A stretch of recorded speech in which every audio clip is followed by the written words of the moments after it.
How a high value woman holds on to hope in this confusing dating market.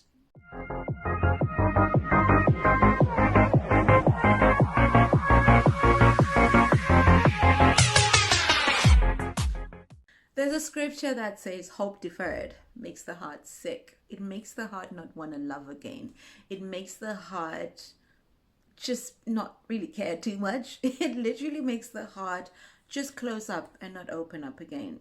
Hope deferred is one of those things that we will come across in this dating scene. And later, this is just how to manage that. It is something that we are going to come across, but just a few tips on how to manage it and literally how to identify what that may look like.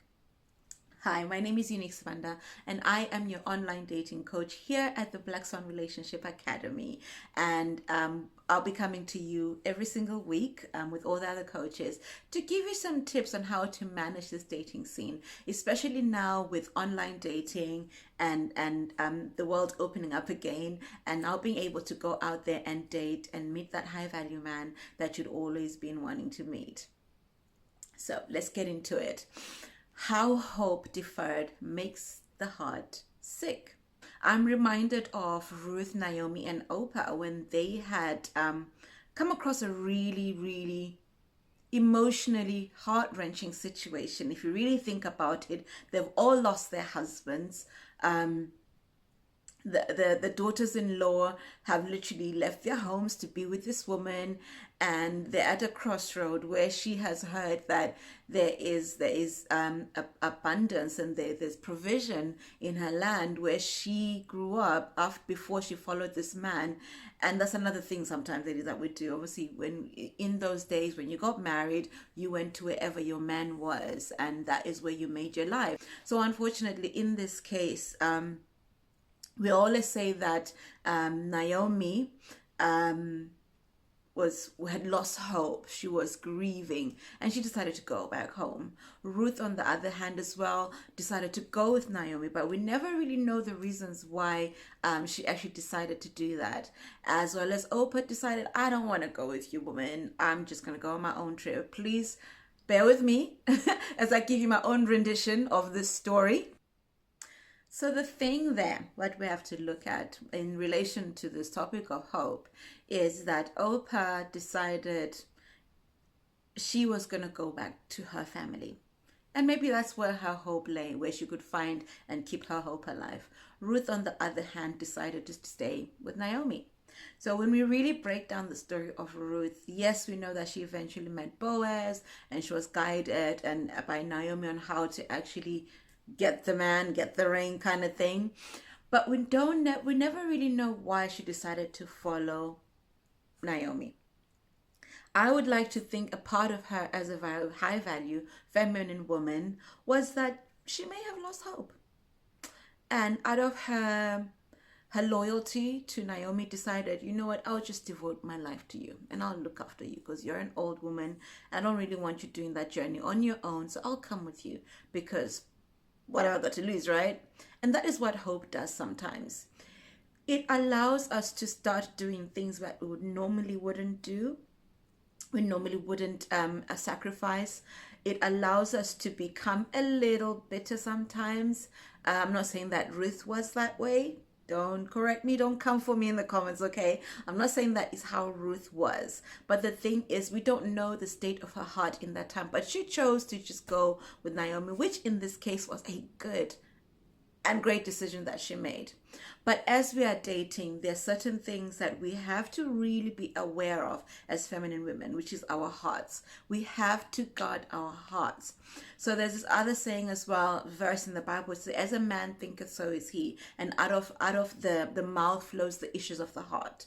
When your hope has been deferred and when your heart is sick, you will start to speak negativity into your life. You will start to speak negative words because your heart has gone sick, your heart has gone tired, your heart has gone weary. You'll hear things like, oh, I'm never going online dating again. Oh, I'll never date this kind of man. I personally had those limitations when it came to, I remember once saying that I'm not going to date African men again because I had my own biases.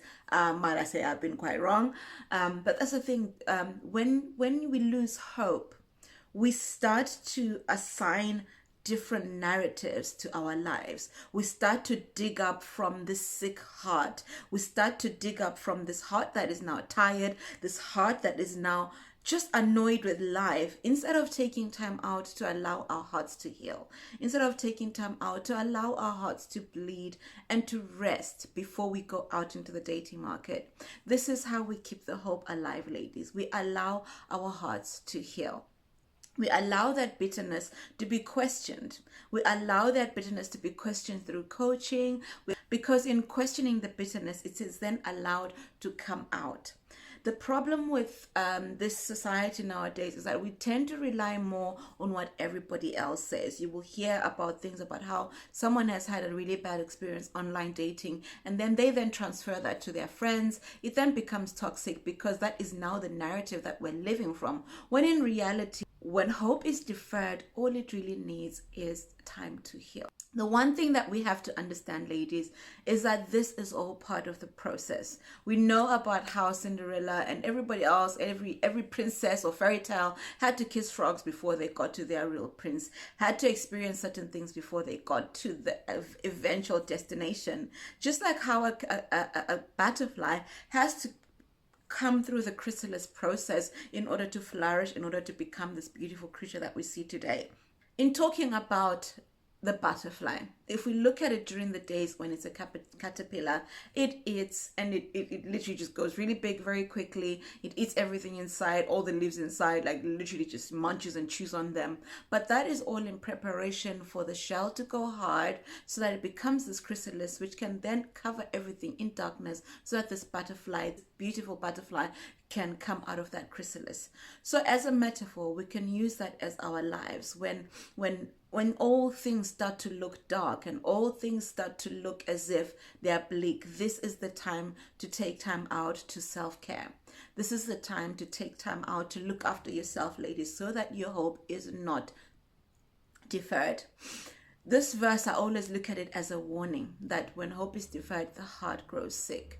So to avoid the heart growing sick, we have to take time out to go into that chrysalis phase and study the things that are making us into this beautiful, beautiful, gorgeous swans that we are becoming. When your heart is sick, you will start to say things that are not affirming to your soul, which is why we have the affirmations that you can download from the website www.blackswanrelationshipacademy.com, and you speak them over your life.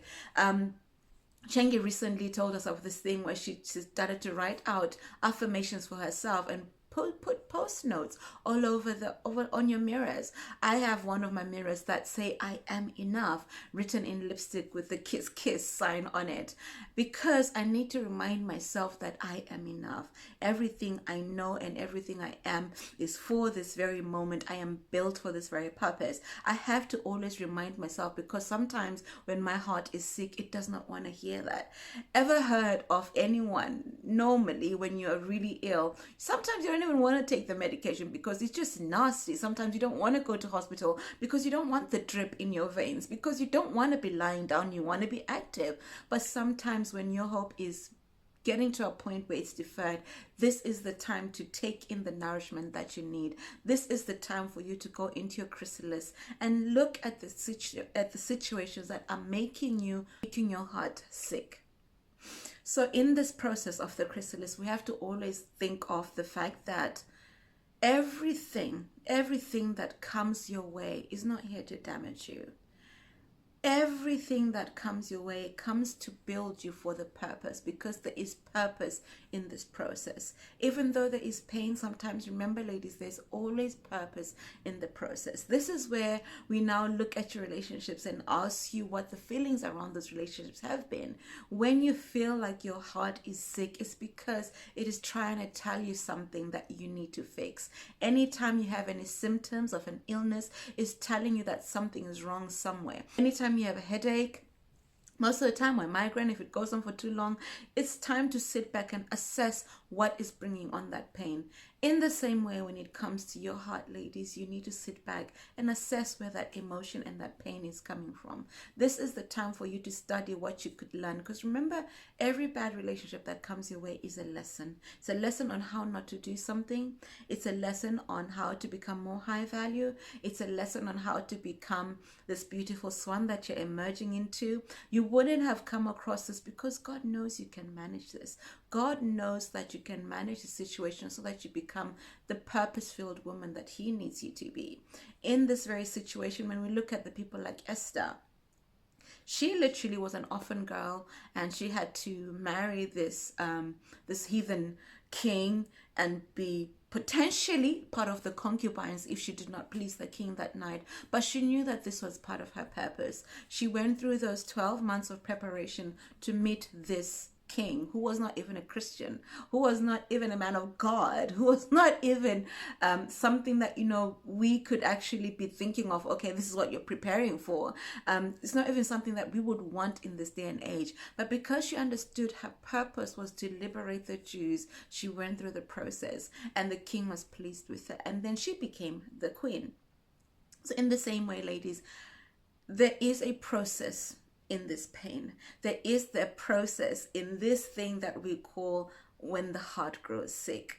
So ladies, just so that you don't lose hope, this is how you can keep your hope alive. Literally self-care.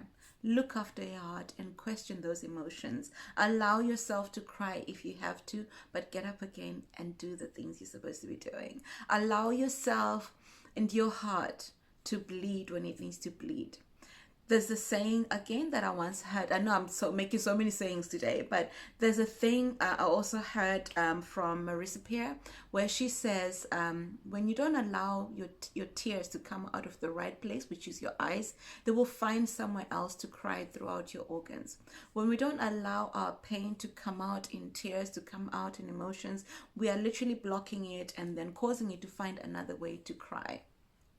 So in this vein, ladies, do look after yourself and do take care of yourself, and make sure that you're getting the self-care that you need. Make sure that you are putting yourself first when it comes to your emotions and the things that you need.